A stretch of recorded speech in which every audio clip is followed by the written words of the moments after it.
दक्षिण के जंगलों में जानवरों की तस्करी आम बात थी और ज्यादातर तस्करी सेठ कुमार के कहने पे होती थी। कुमार ने कई सारे मुष्टंडे पाल रखे थे जो जानवरों को पकड़ा करते थे। इन्हीं में से एक थे कालिया और भीकू।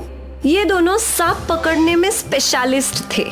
वो देखो, वो रहा काला वाला, पकड़ उसे। पकड़ लिया। इन दोनों ने इतने सारे सांप पकड़े थे कि अब इन पर सांप के डसने का भी असर नहीं होता।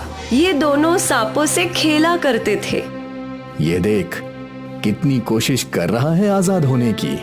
भला हमारे हाथ में आने के बाद ये कैसे आजाद होगा?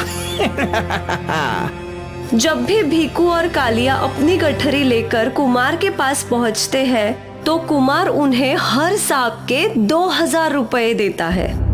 आज हमने 7 सांप पकड़े हैं। अरे वाह, बहुत अच्छा। ये लो तुम्हारे 14,000। अरे क्या सेठ, कभी तो दाम बढ़ा दो, हम भी खुश हो जाएंगे। जो मिल रहा है वही बहुत है। आजकल मांग भी कम हो गई है। गनीमत है कि हमारे पास पहले से ही ऑर्डर है। ठीक है साहब। एक दिन सेठ कुमार के पास एक विदेशी आया। मुझे एक अलग किस्म का सांप चाहिए। मेरे पास हर किस्म के सांप हैं, ब्लैक मम्बा, कोबरा, आप अपनी पसंद से सेलेक्ट कर लो सर। ये सब नहीं चाहिए। तो कौन सा सांप चाहिए? मुझे ऐसा सांप चाहिए जिसके सर पर मणि हो। क्या सर, ऐसे सांप थोड़ी होते हैं जिसके सर पर मणि हो। ये सब सिर्फ फिल्मों में ही दिखाया जाता है। सांप और मणि, ये सब तो कहानियों में होता है। होता है, मैंने खुद देखा है। आज से 10 साल पहले मैं इसी जंगल में अपने दोस्तों के साथ आया था, जब हमारा सामना 2 सांपों से हुआ। एक सांप के सिर पर मणि थी। उस सांप ने हमें बिल्कुल भी नुकसान नहीं पहुंचाया, पर मुझे आज भी वो सांप याद है, उसकी वो फुंकार।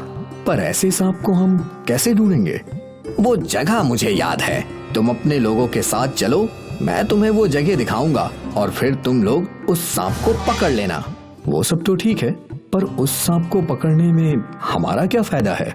मैं तुम लोग को 10 लाख रुपए दूंगा। एक सांप के 10 लाख रुपए सुनते ही कुमार तुरंत तैयार हो गया। कुमार ने कालिया को फोन लगाया। एक बड़ा काम है। एक सांप है जिसके सर पर मणि है। इस सांप को अगर तुम दोनों ने पकड़ा तो तुम दोनों को 5 लाख रुपए दूंगा, समझे? 5 लाख। अगर ऐसा कोई सांप होगा तो हम पकड़ ही लेंगे। 5 लाख सुनकर कालिया और भीकू दोनों दंग रह गए और उन्होंने कुमार से डील फाइनल कर ली। कुछ देर बाद कालिया और भीकू कुमार के अड्डे पे पहुंचे। फिर वो फिरंगी कुमार और उसके आदमियों को उस जंगल में ले गया। ये वही जगह है जहां मैंने वो सांप देखा था। वो मणि वाला सांप था, उसके सिर पर मणि थी। कालिया और भीकू, तुम दोनों समझ ही गए होगे कि तुम्हें क्या करना है। हाँ सेठ, हमें अच्छी तरीके से पता है। सर, आपको जल्दी ही आपका सांप मिल जाएगा। आप बस मेरे पैसे तैयार रखना। ठीक है, तुम पैसों की फिक्र मत करो, मुझे वो सांप चाहिए बस।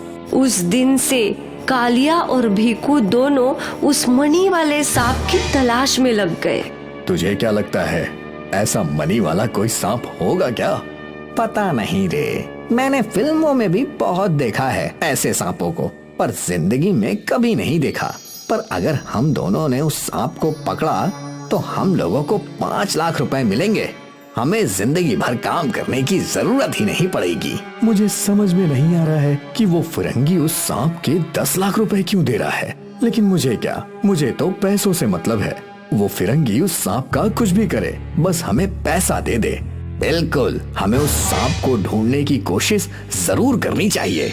5 लाख रुपए से हम दोनों की जिंदगी बदल जाएगी। हम दोनों शादी करके सेट हो सकते हैं।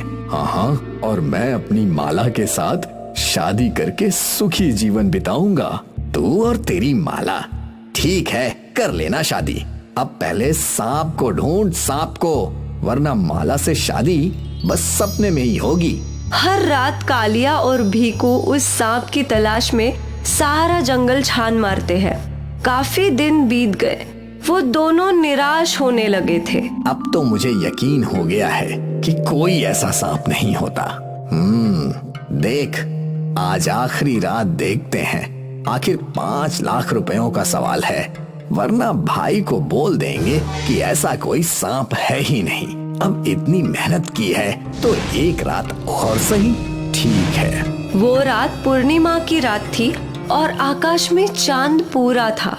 चांदनी की रोशनी में भीकू और कालिया सांप की तलाश कर रहे थे। जब वो लोग चलते चलते एक गुफा की ओर पहुँचे तो उन्हें भीतर से रोशनी दिखाई दी। यहाँ इतनी रोशनी कैसे? शायद अंदर कोई है, शायद कोई शिकारी।